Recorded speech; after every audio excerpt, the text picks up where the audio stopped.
de novo. Porém, irmão, Deus é tão bom que Ele olha e fala: eu não vou desistir da minha criação.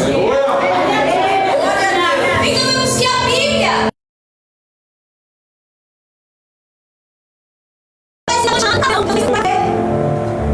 depois de Enoque, a Bíblia vem me citar Abraão. E a Bíblia vem me dizer que ele era tão íntimo, mas tão chegado a Deus, que Deus o chama de amigo. E depois desse homem, a Bíblia vem me citar Isaac. Quando a gente começa a ler a história de Isaac, parece que nos deparamos com a história do pai dele, meu. Porém, Isaac não era tão íntimo de Deus quanto foi o pai. Perceba que o tempo vai passando e parece que ao invés de a gente chegar mais perto de Deus, a criação vai se distanciando da presença do Mestre, vai se afastando da presença do caminho do Senhor. E nós vemos do mesmo jeito que quando Deus chega em Jacó, é aí que o negócio fica feio, é aí que fica mais estreito ainda, porque o nome dele já era usurpador, perseguidor, enganador. Irmãos, vemos que a nossa geração, a geração do século XXI, é uma geração que tenta fazer o certo, mas pratica o errado. É uma geração que ora clamando por almas, mas não clama pela mudança. É uma geração a bolsar árvores, porém se alguém corta ela, ela não tenta regar as raízes. Aleluia. E vemos que o povo de Deus, conforme você vai lendo a Bíblia no livro do Gênesis, é um povo que ficou 40 anos cativos no Egito. É um povo aguardando 40 anos no deserto e ainda se blasfemava contra Deus.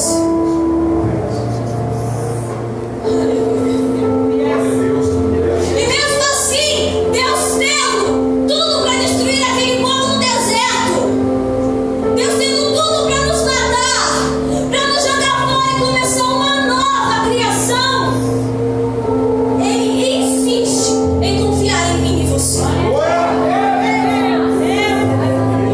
Aí a Bíblia vai me dizer que Deus levanta um homem chamado Moisés, um libertador, um homem ao qual Deus tinha, aleluia, intimidade com ele. Aleluia. É um homem que eu posso dizer para você que quando ele subia para orar, o povo lá embaixo ficava com medo do que Deus ia mostrar para ele, do que Deus ia fazer com ele. Porque o povo tinha consciência que ele era justo e reto, mas eles estavam lá embaixo não eram. E a Bíblia vem me dizer também, aleluia, que junto de Moisés havia Arão, seu irmão, a quem falava o povo aquilo que Deus tinha falado para Moisés. E junto de Moisés havia Josué. E é aqui que eu começo a ministração. Glória a Deus. Moisés era aquele homem que orava, que subia e ficava embaixo com Deus sozinho. E Josué era aquele que ficava no pé do monte e não saía de lá enquanto Moisés descia. Ei, irmão, tu quer ser líder de alguma coisa? Tu quer ser pregador? Tu quer ser cantor? Fica no pé do monte enquanto Deus não descer para falar contigo. Você não sai. Para você que é filho do pastor dessa igreja e quer dar continuidade a ser pastor, enquanto o teu pai não dizer para você: Deus me mandou te entregar o meu carro, você não sai do lado dele. Aprende primeiro, come no silêncio primeiro, para depois falar. Aleluia. A primeira vez que eu estive nessa igreja em Laranjal Paulista não era aqui. Eu disse: Deus me tirou do ministério. A qual o povo dizia e olhava para mim que não tinha mais jeito, que eu era projeto falido. Eu tinha saído do ministério, a qual o meu próprio pastor olhou para minha cara e disse assim: é fogo de palha, não vai muito longe. Meu Deus. E certa vez eu estava no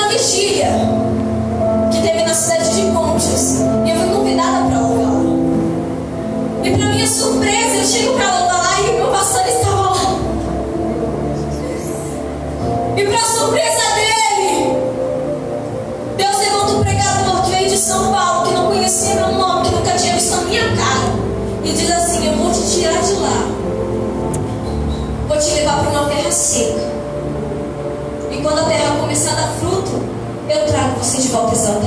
Glória a Deus, glória a Deus. Eu saí de lá, irmãos, saí chorando. Saí olhando para mim e dizendo para mim: agora acabou. Cheguei no ministério, eu disse: Deus, eu vou sentar aqui, e aqui eu não vou trabalhar, eu não vou fazer nada, porque eu não quero. E quando eu cheguei naquele ministério, eu olhei para o grupo de jovens, para a mocidade, e eu senti um desejo tão forte dentro de mim de tomar conta daqueles jovens. E eu não falei nada para o pastor. E eu continuei orando e falei: se for da vontade de Deus, esse desejo vai permanecer, e o pastor vai vir falar comigo. Aí certo dia eu voltei no culto, o pastor falou: irmã, você prega? Eu falei: eu prego. Aí fui ministrar. No final do culto, o pastor olhou para minha cara e disse assim: olha, eu quero que você cuide dessa mocidade. Glória a Deus. Fiquei um ano cuidando dos jovens. Depois passei o cargo pro meu tio, porque eu tive que entrar no ciclo de geração. Tinha casado. Irmãs. E daí eu disse nas irmãs: agora devo ficar em paz, porque cuidar de vidas dá trabalho, dói, machuca. Principalmente quando você fala não faça, a pessoa faz e depois volta toda chorando, arrependida pra você. Isso dói. E eu falei: agora no ciclo de geração eu estou em paz. Já tem líder, já tem irmã do louvor, não precisa. Ah, pra quê? Acabei virando segunda da minha mãe, que era líder, e segunda do louvor. Aí eu comecei a ver que eu era espelho para aquelas irmãs. E irmãos, eu tinha 17 anos apenas. E as irmãs já tinham 30, 35, 40. E elas olhavam para mim e diziam assim: um dia eu quero ser como você. E eu falava: nossa, tão experiente e quer ser como eu acho que era para ser o contrário. Eu queria ser como elas. E elas olhavam para mim e diziam: um dia eu quero ser como você. Pregar do jeito que você prega, cantar do jeito que você canta, falar do jeito que você fala e principalmente sofrer do jeito que você sofre pelas almas, pela obra do Senhor. Aí eu falei assim: irmã, com a graça de Deus, um dia você vai ser melhor do que eu. Mas saiba que para mim chegar aqui hoje, eu sofri bastante. Para mim aprender a amar uma alma, eu sofri muito com meu pai. Eu tive que perder o meu pai para as drogas, entrar dentro da casa do Senhor, se humilhar para Deus, me compadecer da alma do meu pai, para me entender o que o irmão passa no ciclo de geração quando o marido não está na igreja, ou quando o filho não está na igreja. Hoje eu entendo o valor de uma alma, porque eu sofri para ganhar uma alma. Foram 10 anos, subindo um monte, descendo um monte. Quando eu tinha 6 anos de idade, eu fui batizada com o Espírito Santo e dei início no ministério de louvor. E meu pai chegava em casa alcoolizado, mas a minha mãe era o meu espelho. Ela subia para orar e eu não saía do pé dela. Quando a minha mãe subia para a igreja e dizia: eu não vou acordar Kelly, porque eu era apenas uma criança. Na hora que eu vi que ela estava abrindo a porta e eu sabia que ela ia para a igreja, eu trocava de roupa e ia para a igreja também. Aí ela ficava no primeiro plano lá na frente, perto do altar, e eu ficava lá no último plano, porque eu sabia que ela não gostava que ninguém ouvisse a oração dela. E assim eu cresci. Ela ministrava e eu ia louvar. Aí com 11 anos eu comecei a ministrar, irmãos, a palavra do Senhor Jesus. Aí eu ministrava e ela me acompanhava para louvar. E hoje aonde eu vou ministrar, quando dá, ela me acompanha. Porque se inverter os valores, eu aprendi. E hoje ela fala: você é a coluna da minha casa. Hoje ela me tem como Moisés e eu tenho ela como Josué. Antes ela era o meu Moisés e eu era Josué. Mas hoje, como eu aprendi, Jesus me exaltou. Jesus pode fazer isso na tua casa. E quando eu entrei dentro desse culto, que eu dobrei meu joelho ali, irmão, eu comecei a chorar. Eu comecei a chorar porque eu senti como se o meu corpo estivesse subindo. Sabe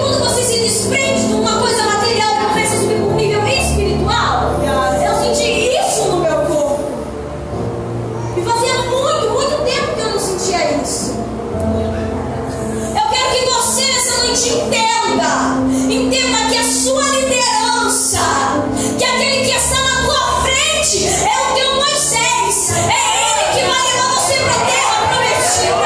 É ele que vai te instruir. É ele que vai te ensinar.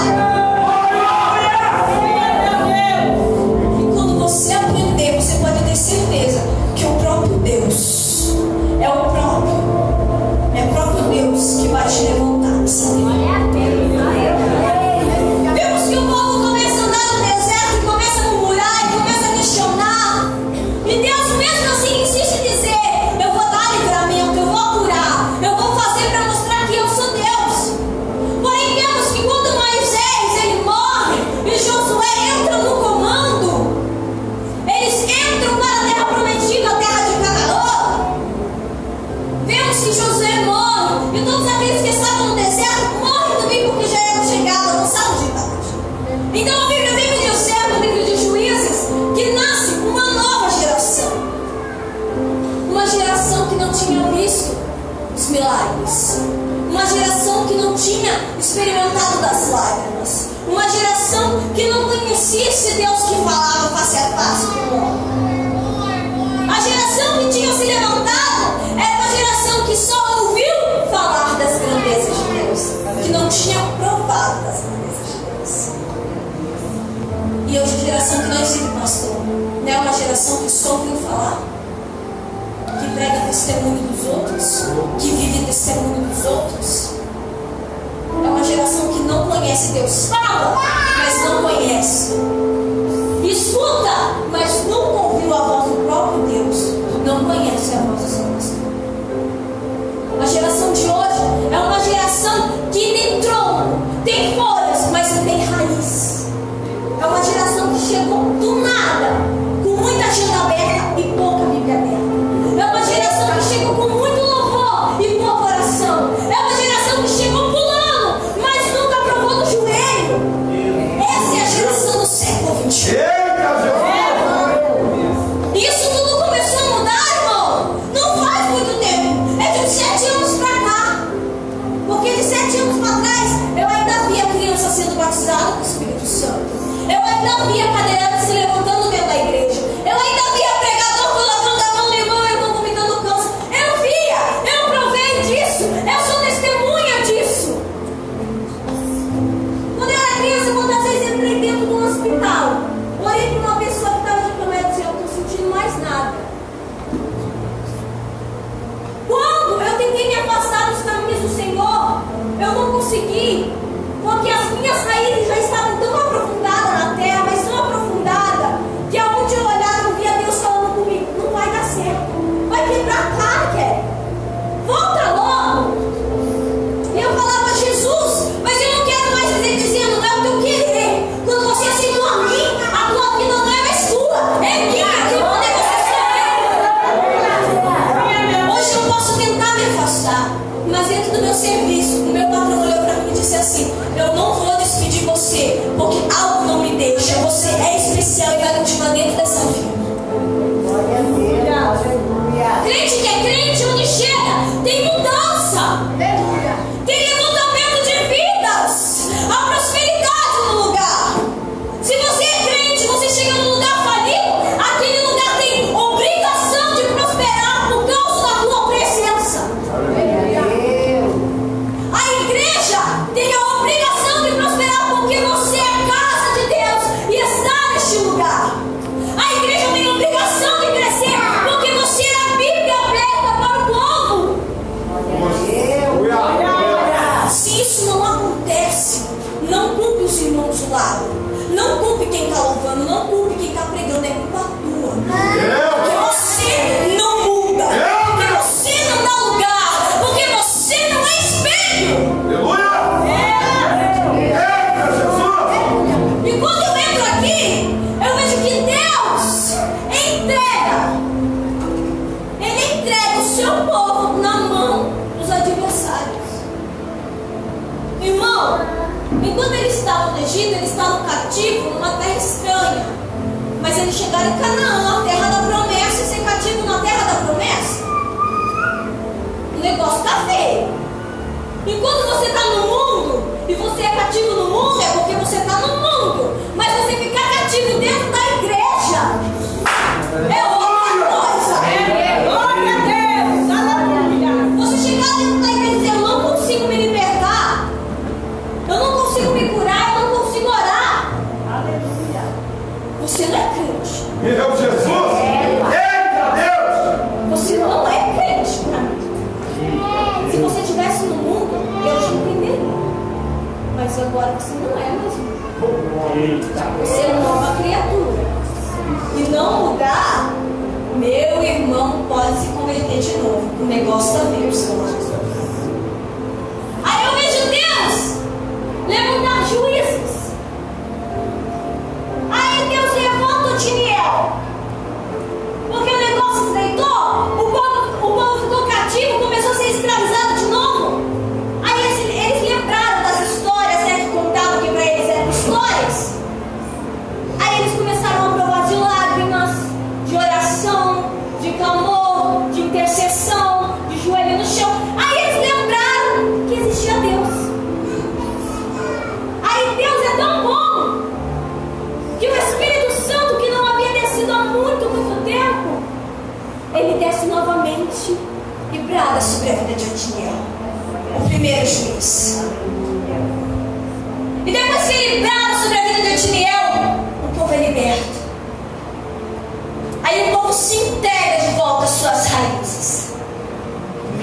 Mas quando a gente acha que vai tudo bem, que já estamos na bonança, eles acham que não precisa buscar. Aí o que acontece? Vai cativo de novo. E vemos que, irmãos, o povo ficou, aleluia, 60% cativo, de 100%, 60% cativo, sofrendo, sendo humilhado, pisado. E só 40% na vitória numa terra prometida. Aí eu pergunto para você: era para isso ter acontecido? Era? Não é. Porque Deus tinha dado a promessa, Deus cumpriu a promessa, o povo estava na bênção. A obrigação era adorar. Adorou? Não adorou. Se Deus te deu uma promessa, está cumprindo a promessa e você não adorar, vai voltar cativo de novo. Para aprender a orar, para aprender a derramar lágrima, para aprender a adorar do jeito que Ele quer. E vemos que um dos últimos juízes, o último juiz foi Sansão. Vamos correr aqui. E a Bíblia vem me dizer que desce um anjo à mulher de Manoá. E ele diz assim para ela: eu sei que você é estéril, mulher, mas dentro do teu ventre nascerá um menino que será nazireu de Deus. Aí ele para por aqui? Não, ele não para por aqui. Por enquanto era a promessa, onde estava falando com ela. Aí ele começa a dar as instruções: a partir de hoje você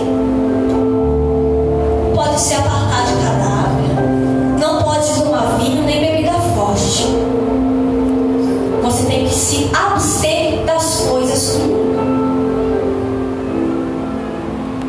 Aí eu pergunto: se a promessa do nazireado era para Sansão, por que Deus deu instrução para a mãe dele? Porque é das mulheres. Sabe por quê? Porque, irmão, ele era a promessa, mas desde o ventre ele tinha que ser santificado. Para você que é mãe, Deus deu uma promessa para o teu filho, mas começa a santidade em você, depois para ele. Santifica a tua casa primeiro, depois santifica teu filho. Começa a se abster agora, enquanto é tempo, enquanto é criança, enquanto está no ventre, para quando crescer não se desviar do caminho. A Bíblia vem me dizer em Provérbios, pastor, que Salomão vai dizer assim: ensina o teu filho no caminho que se deve andar. Não é? A Bíblia manda dizer no caminho, não é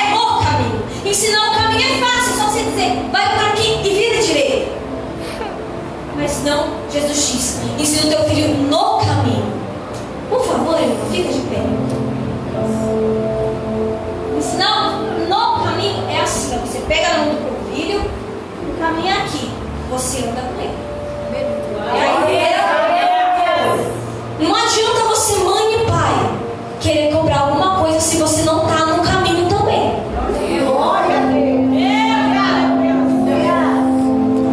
É assim que Deus faz comigo e com você. Minha mãe me ensinou no caminho, pegou na minha mão e me fez andar. Chorei com ela, sofri com ela. Mas depois que eu casei, eu peguei na mão do meu esposo e nós temos que estar no caminho e Deus na nossa frente. Depois que você casar, jovem, não acha você que você vai fazer o que você quer, não. Você vai pegar na mão do teu e continuar no caminho. Porque é no caminho que Deus vai te dar vitória. É no caminho que Deus vai te exaltar. É no caminho que as coisas que são difíceis se tornarão fáceis. Porque Deus está com você. E ela ensina a sessão no caminho. E o menino vai crescendo. Enquanto é criança, ela pegava na mão e dizia: aí não pode, vem pra cá. Porque você é diferente dessa geração. Mas quando ele chegou na juventude dele, é aí que eu queria. Porque enquanto você é criança, você guia pela mão, você bate na hora que precisa, você ensina o caminho que precisa. Mas quando cresce, vem as vontades próprias, vem a curiosidade. E para nós que somos evangélicos, para mim, cresci na igreja. Quando eu cheguei aos meus 14, 15 anos, eu tive muita vontade de conhecer. Muita mesmo. Era como se o mundo fosse uma cortina e eu só pudesse dar uma espiadinha. Eu queria.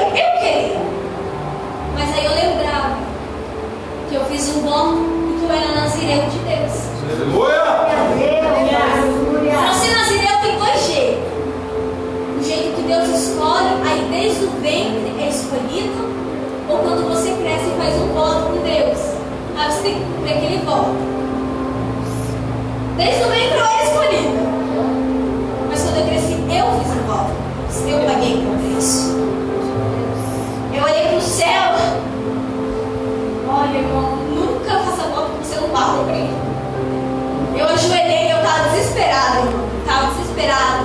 Meu pai tinha sumido, estava uma semana fora de casa. Ninguém sabia onde ele estava. Todo mundo dizendo que estava morto. E eu dobrei meu joelho. E eu falei: Deus, se o Senhor em 6 meses libertar meu pai e trazer ele para a igreja, eu não corto mais o meu cabelo. Em 3 meses. Meu pai estava sumido, na verdade. Em um dia apareceu. Em 3 meses ele saiu da clínica de recuperação. Em 5 meses ele batizou. Depois de 6 meses já estava firme. Eu já tinha morrido.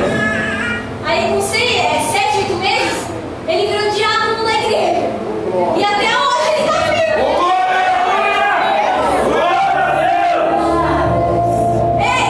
É questão de fé, é questão de escolha, é questão de priorizar Deus e esquecer das coisas do mundo. É questão de você querer. E Sansão tinha tudo, sabe o que é tudo? Para ser um homem bem sucedido. Certa vez ele estava indo com seu pai e sua mãe para pedir uma mulher filisteia em casamento. E eles estavam passando do lado de uma vinha. E naquela vinha a Bíblia vem me dizer que sai um leão. E o leão corre para cima de Sansão. Só que quando o leão corre para cima de Sansão, o Espírito do Senhor desce sobre a vida dele e ele rasga o leão no meio. Como ele fez aquilo? Acho que ele estava espantado. Porque o Espírito do Senhor desceu de uma forma, de uma maneira. Eu fico imaginando você andando. Você andando. Não tem nada na sua cabeça que alguém vai te atacar. Você está tranquilo. E do nada algo pula em você e o Espírito desce e você rasga aquilo no meio. Você viu quanto Deus amava esse homem? O cuidado que Deus tinha com ele? Ele estava desapercebido, andando, conversando normal. E quando alguém vem atacar, o Espírito desce sobre ele e rasga aquilo no meio. Aí tá bom. Aí ele voltou embora para casa, com o pai e a mãe deu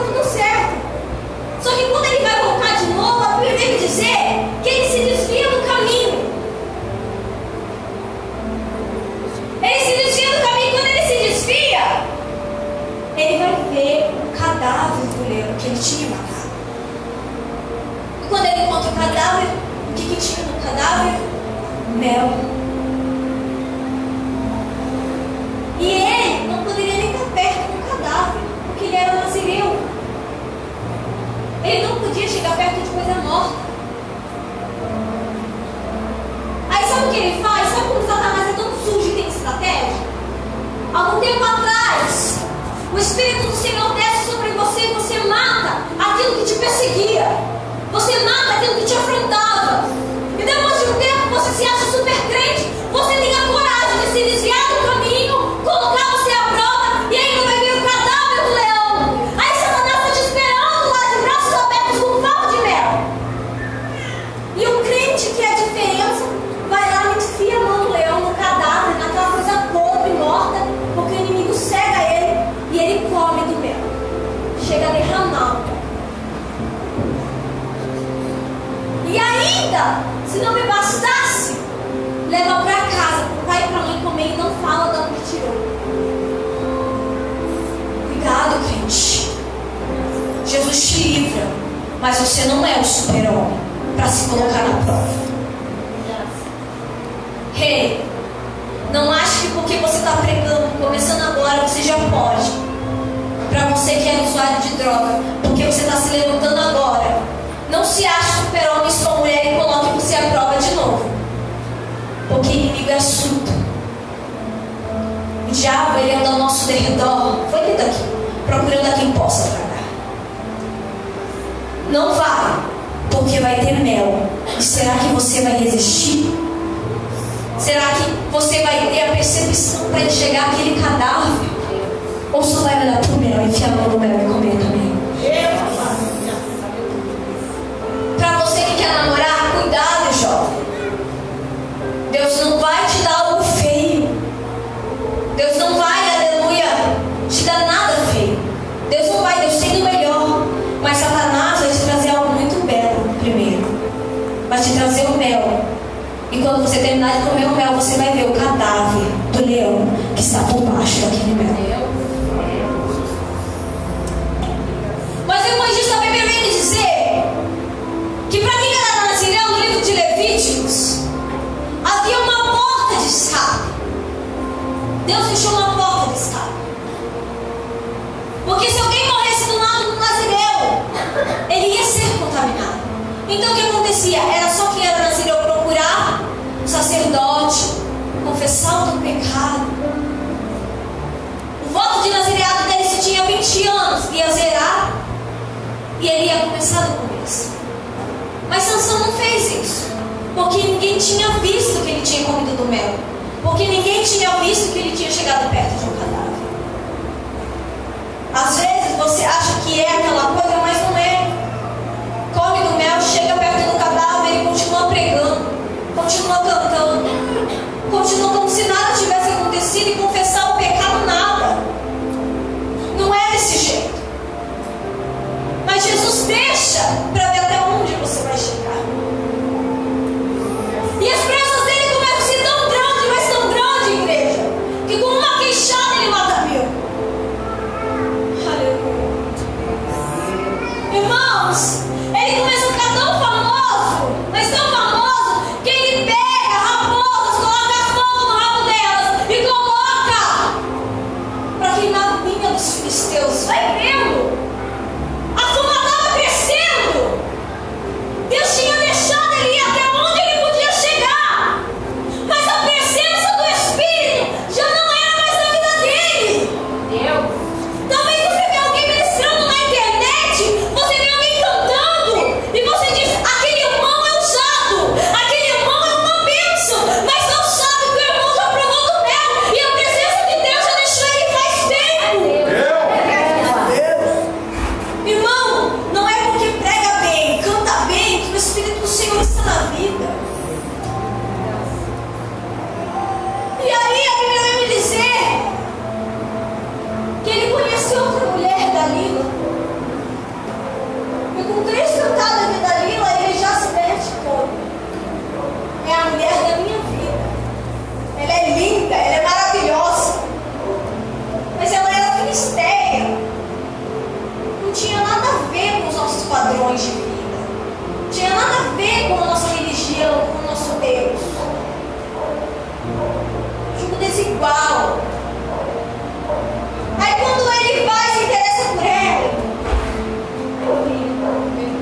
sobre a minha cabeça.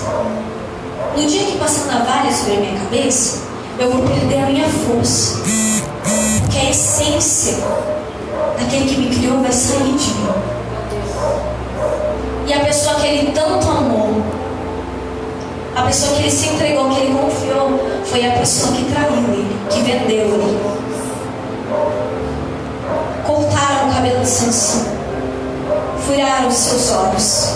E aquele que matava, aquele que era o super-homem daquele tempo, está fazendo serviço de burro, girando o moinho, cego, abandonado, sujo, maltrapilho, porque comeu, porque chegou perto do que era podre perante os olhos, porque abandonou o caminho, porque não viu o pai e a mãe que disse não filha, é filisteia. Hoje sofre as consequências do erro, do pecado que poderia ter evitado. Ei, crente, se você pecou, confesse teu erro a Deus. Ele não vai te lançar fora. Ele não vai te jogar no mar do esquecimento. Jamais. Se você pecou, confesse a Deus que Ele tem mais. Ele vai te dar em dobro por causa da sua sinceridade. Glória a Deus.